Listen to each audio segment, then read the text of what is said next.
ये सब चीज इन्होंने सुख शांति के लिए, उस प्रकृति को शांत करने के लिए गुरु महाराज ने 3 साकेत महायज्ञ किए। पहला अयोध्या का, दूसरा साबरमती अहमदाबाद का, तीसरा काशी बम भोले की नगरी। क्योंकि भगवान शंकर ने कहा सन 80 में मैं तांडव नृत्य करूंगा, मेरा प्रलय करने का समय आ गया। लोग धर्म कर्म को भूल गए, मानवता इंसानियत को भूल गए, प्रेम प्यार मोहब्बत को भूल गए, सेवा दया सदाचार परमात्मा की यादगार भूल गए, मार काट हिंसा चोरी कत्लेआम व्यभिचार कुपचार में फंस गए। मैं तो तांडव नृत्य करूंगा। स्वामी जी महाराज ने कहा हमको थोड़ा समय आप दे दीजिए। फट से महापुरुष ने 25 फरवरी 1979 में काशी के दशाश्वमेध घाट, ये बम्बोले की नगरी है, और वहां पर साकेत महायज्ञ भगवान शंकर को खुश कर दिया। जब खुश हो गए तो भगवान शंकर ने कहा ये काशी विश्व की धुरी है, आप विश्व की धुरी पर खड़े होकर ऐलान कर दीजिए कि कलयुग में कलयुग जाएगा और कलयुग में सतयुग आएगा। कहा मैं भी नहीं मंदिरों में रहूंगा, मैं कन्याओं गुफाओं में पहाड़ों में जो गुप्त महात्मा यानी माला फिरा रहे, मैं उनसे कहूंगा ये माला घुमाने का समय नहीं है, धर्म चला गया, तुम सब लोग निकलो और कलयुग के भगाने में और सतयुग के लाने में सहयोग करो। और बच्चों से कह दो गांव गांव चले जाए। तब ये प्रचार शुरू हुआ था। ऐसे थोड़े, ये तो बम्बोले के आदेश पर था। स्वामी जी महाराज ने तुरंत कहा कि अब की बार मैंने भगवान शंकर को खुश कर लिया, किसी तरह से मना लिया है, लेकिन अगर तुम लोग सच्ची ईमानदारी पर नहीं आए और रहम दया में नहीं आए, मतलब यानी तो ये फिर बोले किसी से मानने वाले नहीं। इसलिए कहा तुम शाकाहारी हो जाओ, मेरी बात मान लो। कुदरत करिश्मा करने के लिए तैयार खड़ी है, आप बात मान जाए। कितने लोग माने उनकी बात? जब नहीं माने तो भोले जी अपने पर फिर तैयार हो गए। अरे केदारनाथ, बद्रीनाथ, अमरनाथ, भोलेनाथ एक ही चीज, दूसरी शक्ति नहीं हो। सब वही है। जब आप नहीं माने, और स्वामी जी महाराज ने उसी समय भविष्यवाणी के रूप में कहा था मेरी बात मान जाइए, आगे का नजारा कैसा होगा कि जागो जागो दुनिया वालों, ये सतयुग आने वाला है, और डम डम डम डम ये महादेव का ये डमरू बजने वाला है।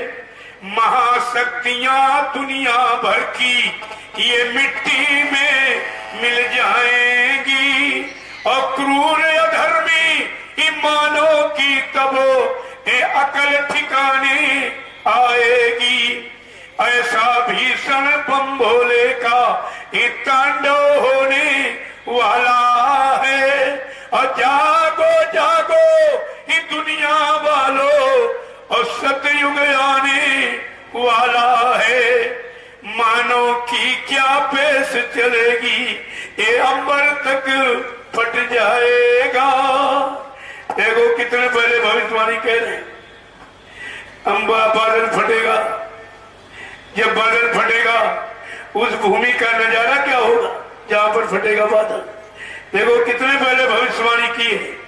और केदारनाथ बाबा जय गुरुदेव जी महाराज की भविष्यवाणी को इस समय पूर्ण प्रमाणित करके दिखा दिया उसने कि संतों की वाणी कभी झूठ नहीं होती है। क्या प्रमाणित कर दिया उसने? जो बाबा जी ने कहा था कि मानव की क्या पेश चलेगी, ये अंबर तक फट जाएगा, और उस धरती का ये सारा आंगन लाशों से पट जाएगा।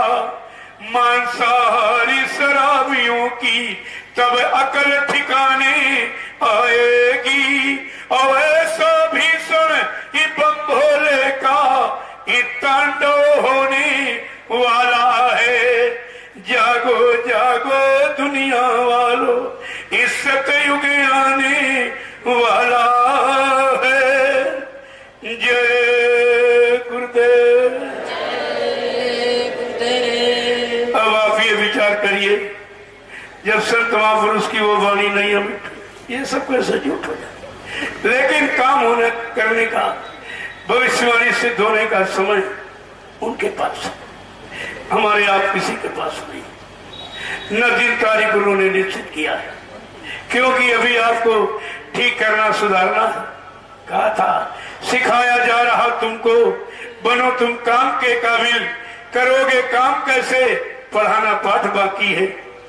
जब वो पाठ पढ़ जाओगे और काम कर जाओगे और करके लायक बन जाओगे तो कहा बच्चा मैं इस व्यवस्था को तुम्हें सौंप दूंगा, मेरी सारी व्यवस्था बड़ी पड़ी, हमें कुछ बनाने की जरूरत नहीं है।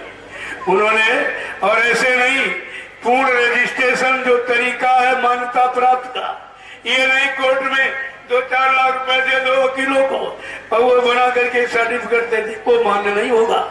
क्यों? प्रजातंत्र में जो प्रजा की यानी समाज देश की सेवा करना चाहता है, चाहे गृहस्थ हो, चाहे महात्मा हो, चाहे देशभक्त हो, चाहे ईश्वर भक्त हो, अगर वो सेवा करना चाहता है तो चुनाव प्रणाली के अंतर्गत उसको जन समर्थन प्राप्त करना होगा, तब वो मान्य होगा।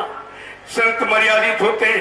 बाबा जय गुरुदेव जी महाराज ने चुनाव आचार संहिता का पूरा पालन किया और दूरदर्शी को अपनी व्यवस्था को चुनाव मैदान में उतारा, लेकिन चंदा नोट वोट किसी से नहीं मांगा और उतार करके जन समर्थन प्राप्त करके मान्यता प्राप्त राष्ट्रीय स्तर की। आपको कोई व्यवस्था बनाने की क्या जरूरत है? और फिर ये भारत कृषि प्रधान देश है, 90% काश्तकार हिंदुस्तान में है और काश्तकार तो जिंदा कौन रहेगा? क्योंकि लोगों के प्राण, अन्न में प्राण है कलयुग में, तो प्राण तो काश्तकार की मुट्ठी में है आपकी। तो कहा था इन काश्तकारों के लिए व्यवस्था बना दी जाए, तो भूमि ज्योतक संगठन बनाया और चुनाव मैदान में उतार करके जन समर्थन प्राप्त करके उसको भी मान्यता प्राप्त करा के रखवा दिया और कहा बच्चा ये मेरे दोनों ब्रह्मास्त्र हैं, मैं उस समय ब्रह्मास्त्र उठाऊंगा जब ये राजनीतिक लोग यानी ये सब हार जाएंगे, कहेंगे कि मेरे बस का मतलब यानी ये न्याय सुरक्षा मेरे बस की नहीं, रोजी रोटी मेरे बस की नहीं, महंगाई गरीबी दूर करना मेरे बस का नहीं, टैक्सों की भरमार खत्म करना मेरे बस का नहीं, चोरी डकैती कत्ल बलात्कार हिंसा मेरे बस की नहीं, तब बच्चा मैं अपना ब्रह्मास्त्र उठाऊंगा। और कहा ये धार्मिक लोग जो पूजा पाठ तीर्थ व्रत दान हवन जब तब ये गंगा स्नान करा रहे हैं, ये सब शुभ काम करा करके लोगों में सच्चाई ईमानदारी नहीं ला पाएंगे, इनमें प्रेम प्यार मोहब्बत सेवा दया सदाचार परमात्मा की यादगार नहीं करा पाएंगे, इनको शाकाहारी सदाचारी ब्रह्मचारी नहीं बना पाएंगे, इनकी मानव बुद्धि में माँ बहन बेटी बहू की पहचान नहीं ला पाएंगे, तब बच्चा मैं अपना ब्रह्मास्त्र उठाऊंगा। तो समय है काम करने का। और कहा ये सब हथियार फेंक देंगे, फिर इस प्रजातंत्र में त्राईमाम कोराम मचेगा, उस समय मैं आदेश दूंगा।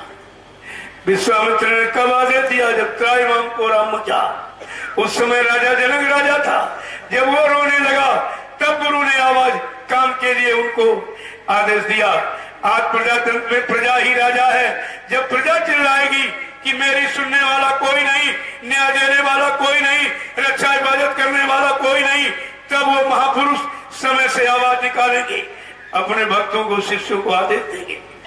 कहा था बच्चा मैंने टाट पहनाने का एक आदेश किया है, सुमुहूर्त घड़ी रखी और इसको उतारने का भी एक आदेश दूंगा, फिर इसके बाद एक काम का आदेश दूंगा।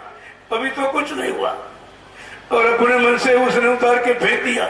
गुरु के आदेश को पहले उतार के फेंक दिया, अब गुरु का आदेश बताता है कि हमको नामदान का आदेश दे गए। इससे पूछो कि नामदान का आदेश दे गए या कह गए टाट बोरा उतार के नामदान देना, ये कह गए थे। इससे पूछो, अभी इसके बाद जवाब नहीं निकलेगा। ये देखिए।